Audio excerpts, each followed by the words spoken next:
Hello again. Since the EZK video was quite popular, I thought I'd make one on the recent 110 crafting and skilling as a whole. So let's get right into it. Okay, so first thing I want to talk about is rockertunities. Okay, so how skilling has become more homogeneous over time. I know a lot of people might not be English speaking viewers, so homogeneous basically means making something the same as something else. Anyways, what is this video about? Rockertunities, skilling, let's get into it. Okay, so mining, all right, the OG, the patient zero, if you will, of rockertunities, right? Periodically, rocks will flash or glow, and then you click them, then you gain the benefit of increased mining progress. Then archaeology with time sprites. The time sprite moves to another excavation site, you click it, you gain bonus. Drafting and tailoring, the new craft from crafting, there's a focus window, there's like a cube that kind of flashes, and you click on it, you gain progress. Weird thing with this one actually is that if you don't click on it, you actually kind of get punished. It kind of gives like it also kind of homogenizes smithing with a heat system. If you are AFKing, it will get to the point where it goes down to 0 and then you end up crafting at a much slower rate. But I wonder if they're going to add something eventually where they make it so you can keep up a certain miscut rate so you don't end up falling into the, I forget what it's called when it gets like ruined and you start crafting at a much slower rate. But anyways, moving on. Safe cracking, audio and flash. Actually, this, I kind of noticed that the drafting and tailoring of crafting is very, I should be highlighting, blip. The drafting and tailoring focus window, the animation, everything looks very much like the safe cracking one. At this point, I think I see everything as like rockertunities. So how I see and define rockertunities is like an environment changes and you just click. Okay, that's your input. There's no thought, there's no decision making, there's no complexity. It's just you click on the glow, you click on the change. Like safe cracking, it glows, you click on it. Time sprite, the thing moves. It doesn't necessarily glow. The time sprite itself moves. It's kind of like the mechanic is the same, but the face isn't exactly. So like the swarming fish at deep sea fishing, like there'll be swarming fish. I forget what it does. Does it increase the catch rate? Does it double the fish? I don't know.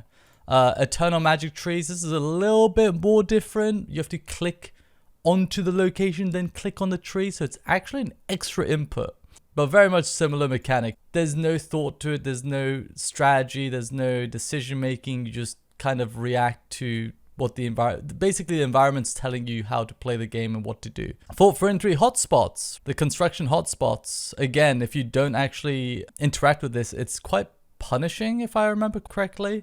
Again, I don't necessarily dislike the idea of rockertunities. It's just rockertunities on its own is kind of boring. Now, if rockertunities was combined with a bunch of other layered mechanics, I think like a lot of mechanics in RuneScape and in games on their own aren't that interesting, but when combined with everything else that is within whatever gameplay we're talking about, like let's say combat, right? If you take combat and you take like Sunshine on its own or FSOA on its own without anything else, without considering anything else, it's not that interesting. But when you combine like FSOA with Grim, with Elite Tectonic, with multi-hitting abilities like Omni with a Zuck Cape, G-Conk with a crit modifier, like then it becomes more interesting. Like Tsunami with the random, RNG adrenaline generation, having to I'm not going to go into it. You get what I mean. Yo, RunescapeOmid here. I just wanted to summarize this point by saying, I think one of the ways skilling is fun, or any gameplay of any game in that matter, is layered mechanics, starting with something simple and layering more complexity, more mechanics, more ways of playing the game. So I think a good example of this is necromancy rituals, where it starts very, very simple, right? Pretty much AFK.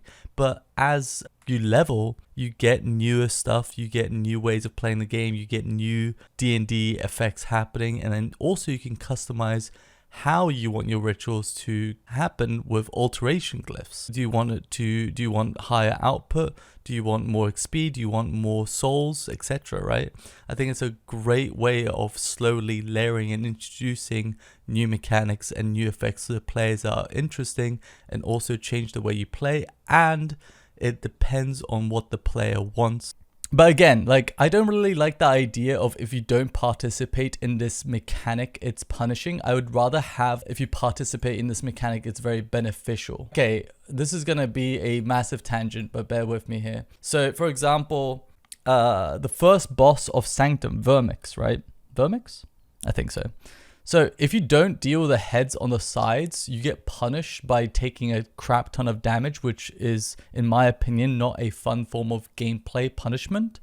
And what I would have liked to have seen is, what if you killed the heads on the sides and you gained like an insane buff? So instead of punishing players for not participating in this optional mechanic, I think they should reward players for engaging with it. For example, another one, Elite Dungeons, right? Like, when you see mini bosses, most people are like, oh, a mini boss is probably going to stun me. It's probably going to do a bunch of damage to me as I run past it. But what if they made it so elite, like the mini bosses gave you like insane buffs, like 20% more damage for the rest of the dungeon, or skip to the next boss? Then it would be exciting to see mini bosses. So like, I'd rather see rewarding players for participating in optional mechanics rather than punishing players for not.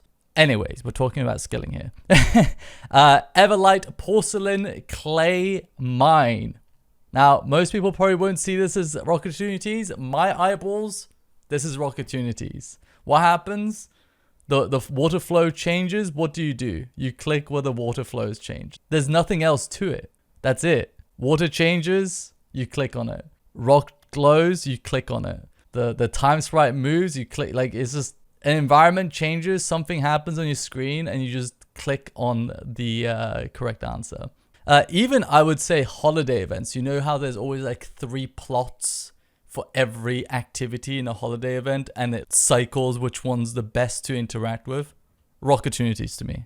But yeah, I think my issue is that all these skills are just becoming homogenous, and it's just become boring, and it's become stale. I think people are tired of this kind of gameplay. And then also burial armor, right?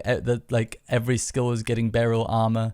Smithing, well, burial armor, the OG again. They've taken mining and smithing and just copy pasted it onto everything, like burial armor from smithing and rockertunities from mining. Rockertunities might not be the OG, but from what I remember, sometimes I feel like I'm kind of just speaking on how I feel, so not what I know. So take this with a grain of salt. Just correcting this little spaces here. I feel like they invested so much time and resources into making mining and smithing that they felt that they had to use that template for future content. Like, sometimes some companies will invest in a certain resource, right? And then even though it's a flop, they'll try to replicate that resource just because they've already invested so much into it. But I think sometimes it's just best to just, for the consumer's sake, to just drop it. Anyways, fletching has martial weapons, runecrafting has imbued weapons, crafting has adorning armor. And I think one of the things that homogenization does is that it kind of kills the excitement for new skilling content. For me, do I get into it right now? Actually, it's down here. For me, I think the excitement of a new piece of content is in the name. It being new. It offering something new to do. And I think it just isn't very exciting when it's all the same. But yeah, let's move on. This is getting a little bit scattered. I didn't organize this as well as the EZK docs, but so let's look at high intensity. So I think a lot of the counterpoint that JX tries to put forth is if this isn't your cup of tea, then we should encourage like high intensity. I think a lot of times JX have come out and said, oh, we understand that you guys don't like AFK and that AFK is this good, so let's make active gameplay. But I don't think when it comes to skilling, I do not care if it's difficult or high intensity. That to me is irrelevant. What I want from a new piece of skilling content is for it to be fun, for it to be new, and for it to have some kind of complexity. People probably hear complexity and think of difficulty, but something can be complex and not too difficult. So I would say like Fishing Frenzy and Crocodile Hunting are both, I don't like these. They're just like high intensity for the sake of high intensity. There's no complexity to it. There's no decision making. There's no situational moments where you would do things differently. It's just click, click, click, click, click. That's all it is, right? It's just a click sponge, I guess you could call it, like a bullet sponge in some games. 110 skills. So most of 110s are very much the same. What do I want from 110s? I realized this with the dungeoneering, mining, and smithing. I was hoping for something just like, because we didn't really know much, or I didn't know much about what was going to be introduced with the dungeoneering, mining, and smithing. But I was hoping for something new, you know, something fun. But what happens is that you just get the same thing that you've been doing from 1 to 99. Imagine you've been training mining from 1 to 99, doing the exact same thing all the way through, right? The only thing that's really changing is your environment. And then the 110s come out, and again, it's the same exact thing. Omid here again, just to add an example to this point. I think the perfect proof case of this is divination on release. People hated divination, and I think most people that have been around for most skill releases would say divination was probably and easily the worst skill release of all time, and it might even be held to that regard today. The reason divination is disliked so much is because it is extremely simple and boring, and as you level, nothing really changes but the environment. So I think the main thing that I want isn't something, it doesn't necessarily need to be grand. It doesn't need to be big. It doesn't need to be like epic. I think a lot of people refer to Big Game Hunter as a very good skilling method, which it is, but I don't think its grandness and its size is what makes it great. I think it's what its complexity and its gameplay is what makes it great. It's fun to do, right? And I think that's something that I want. And that kind of like gameplay and that kind of enjoyment can be gained through an interface. It doesn't need to be like this massive arena or this massive area dedicated solely for it, even though that would probably open the doors to more things like what they've done in old school with skilling bosses, right? Open world skilling bosses. Also, when we look at other games, there are so many skilling methods in other games that could easily be implemented into RuneScape that I think would work great, and I think that they're fun. I mean, I could just sit here and ramble about like all the skilling methods of all the other games that I've played that I would love to see. I don't know how people feel about this, but I think skilling abilities would be sick. What if you introduce skilling abilities that could only be used in that area? So they wouldn't have like overworld impact, but they would have significant impact in that area, and the area would be balanced around that. If it was like that, I wouldn't want it to be like using skilling abilities on cooldown every 1.8 seconds like you do with combat. It'd be much more methodical. Anyways, moving on to skilling rewards, mostly linear and or enables AFK. So I mostly care about gameplay, whereas I think most people care about efficiency and rewards. For example, like look at 4.3 construction hotspots. How many people talked about? I remember going on Reddit a couple of days after its release, and I checked like the first 5 pages, and there was no one talking about the actual hotspots. Everyone was just talking about the XP rates, how efficient it is, how worthwhile it is. No one was talking about the actual gameplay of the content. So I don't even know if most people care about the gameplay. I think a lot of people just care about like efficiency and rewards, and they don't really care about the the gameplay of the rewards. As long as the rewards are like powerful and good and worthwhile, I think who cares about gameplay as long as it's not offensive? You know, if it's AFK, that's fine with them, right?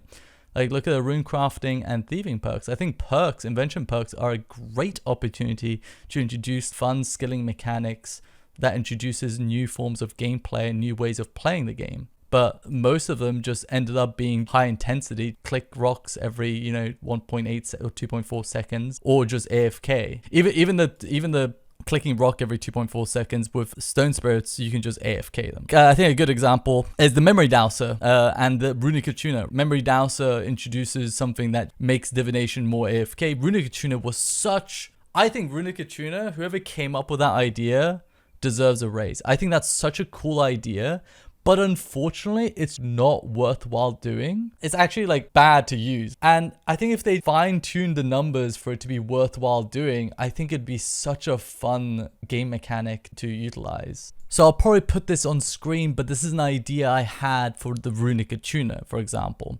So currently, every 5 energy, you get 50% runes crafted. Every 10 energy, you can teleport to an attuned altar. Every 25 energy, you're guaranteed 1 to 4 magical threads. And every 50 energy, runecrafting bonus XP is increased from 300% to 2,500%.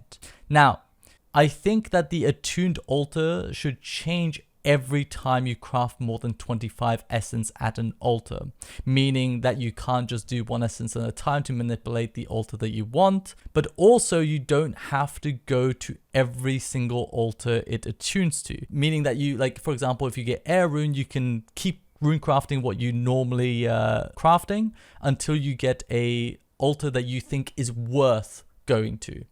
Now, as you're doing this, +2 energy if you craft at any altar when you craft more than 25 essence. So even if you are just crafting whatever you're normally crafting, you're still progressing. However, it incentivizes players to actually go to the attuned altar because it gives you 6 energy. Like, for example, if you're crafting blood runes again and you get attuned to nature, it's probably worth getting triple the progress on the attunement for nature runes, especially considering like the GP value of nature runes. And then at 20 energy, so the other thing that I would change is the bottom 2 passives. With at least 20 energy, increase the chance to attune to higher level altars. With 40, additionally increase chance to attune to higher level altars.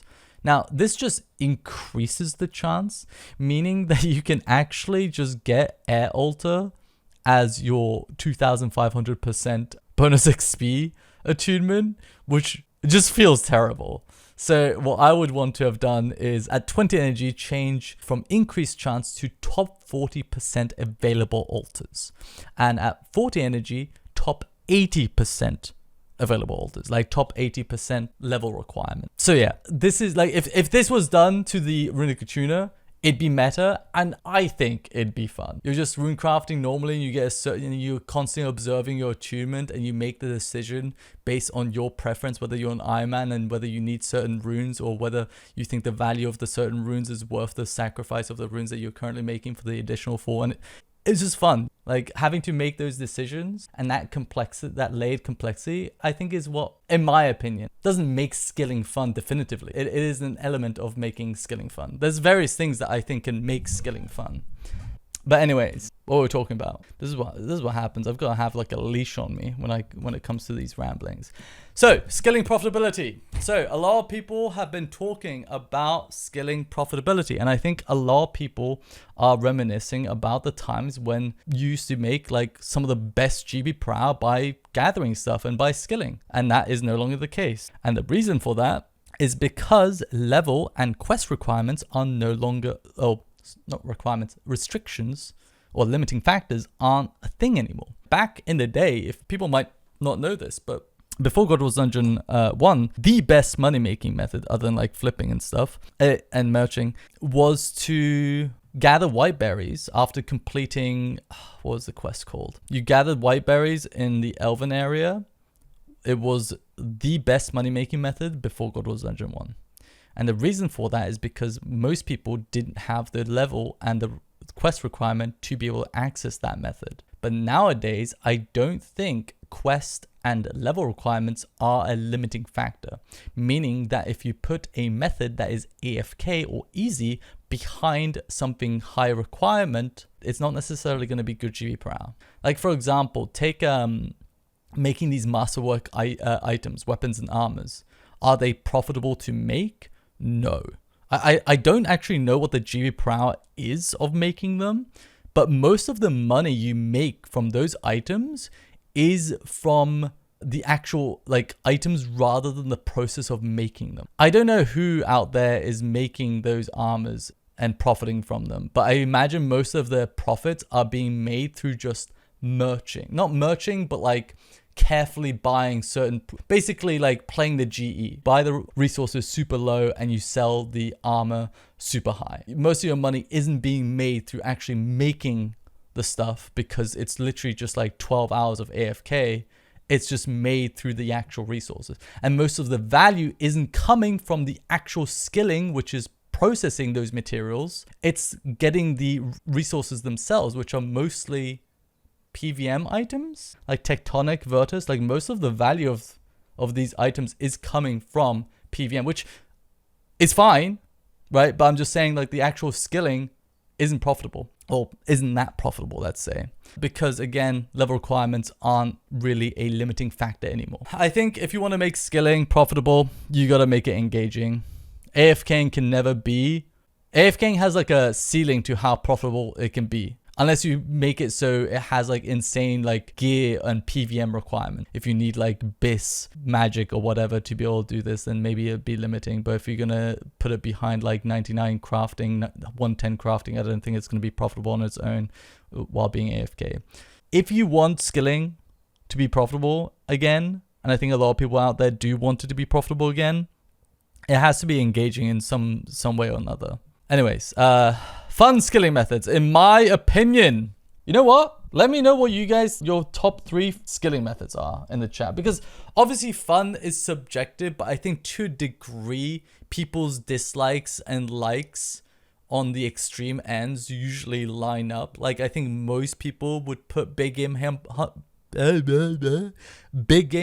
the top, and most people would put frenzy fishing probably at the bottom. But let me know. I think fish flingers is amazing. Obviously, if you autopilot fish flingers and just go by calls, it's just plays itself, which I'm fine with people doing that. But I think the actual gameplay and the trial and error of fish flingers combined with the precise inputs is kind of fun. Have you guys ever done 1v1 fish flingers or like FFA fish flingers without any calls? I think it's kind of fun. I think it takes quite a lot of like thought to do well in fish flingers. Like I think I did that with my stream not too long ago, and I think I came like second last or something just because I couldn't figure stuff out because my brain could not trial and error like everything. I think the best thing to, okay, I'm kind of rambling here, but like I think the best thing to do with fish flingers is like go to various spots and do very close spots and just do different catches to try, rather than just like doing one spot and then moving on, because you gain a bigger pool of the trial and errors that you've done. Anyways, big game hunter I think is another fun one. The strategy of when do you cut logs, when do you fletch, when do you what order do you do it in, when do you hide, what is the pathing, you know, planning everything. I think it's cool. Like I think one of the key things when looking at like skilling and just content and gameplay is, does everyone do the same thing? If you look at like these, everyone's playing the same way. Like I'm just gonna actually jump ahead because player-owned ports is actually one on here. I don't know if most people would agree, but I think player-owned ports is fun. If you look at everyone's player-owned ports, not everyone does the same thing. Everyone plays player-owned ports differently, correct? And I think a good counterpart to player-owned ports is the Anachronia base camp. But Anachronia base camp, everyone does the same thing. It's so linear, it's so simple, that in my opinion is quite boring. But yeah, ceremonial swords I think is really fun. Speed matters because you do a dent, then you have to react to that dent, and obviously in all that time that you're reacting and making that decision on what to do next, you are wasting time. Basically reaction speed and planning ahead is what makes ceremonial swords fun. Obviously a lot of the hits you're doing, you're planning ahead. So for example, like the top row, you can do like left to right, and as you're doing left to right on already like predisposed hits, you can make decisions for the first one as you reach the end one, if that makes sense. But yeah, I think that's really fun. I think Necromancy Rituals is really fun. It's just a bunch of little mini games. I think Archaeology Mysteries is incredibly fun, but it's not repeatable.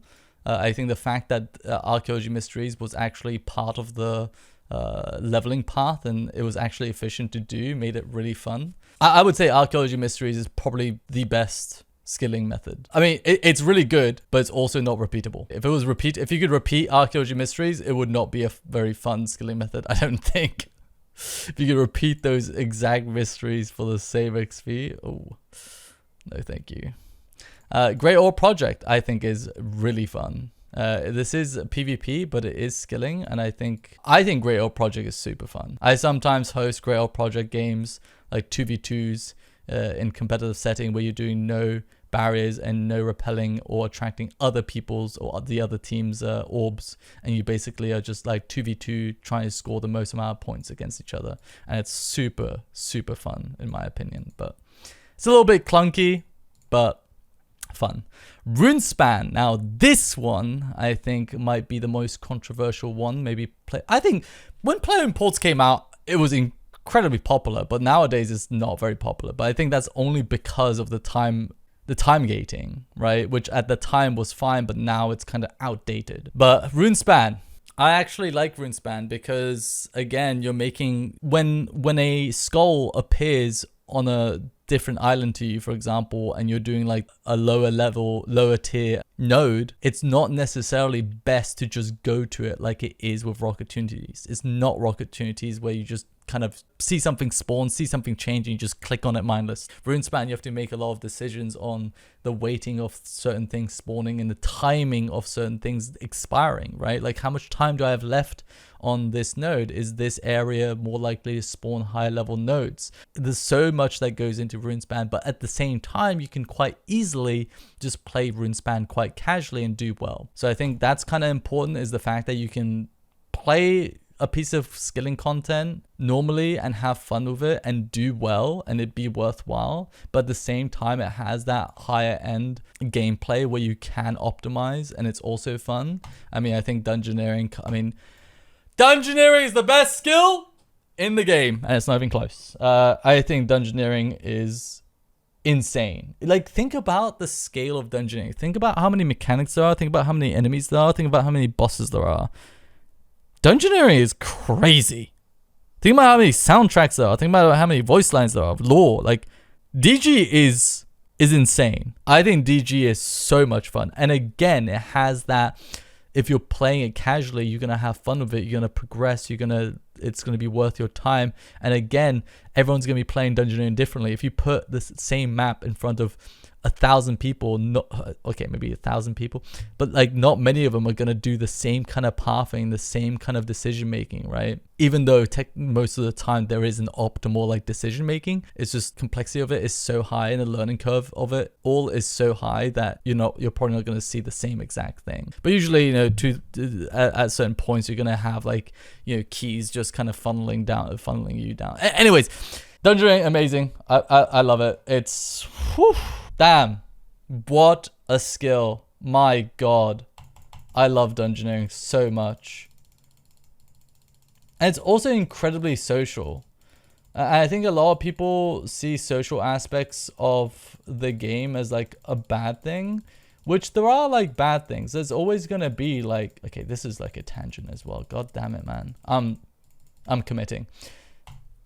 I think a lot of people see like group content as like bad because toxicity is usually involved, but I think toxicity is usually a result of punishing mechanics, meaning like death cost, for example, I think made PVM more toxic. Like if you went with a group and you got everyone killed, you just cost everyone like 10 to 20 mil each at least. So and I think that's usually where the toxicity came from. So it's usually, I think, originates from just punishing gameplay.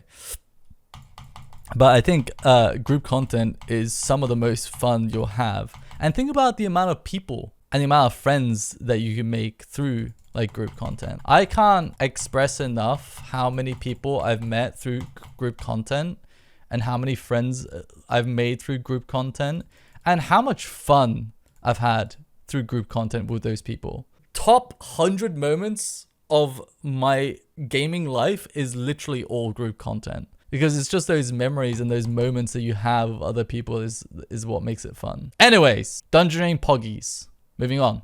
TLDR.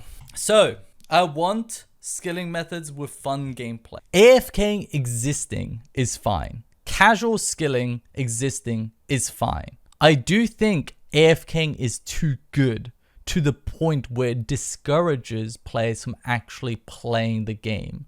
And I think this kind of has like rippling effects in the sense that people become more accustomed to AFK, so they dislike more engaging gameplay. And it also becomes, this is a bit of a, I think this is kind of a big deal that no one really talks about, but I think AFK makes, like the game becoming more AFK and more solo actually makes the game less social, which I think is an important part of what makes MMO communities like great.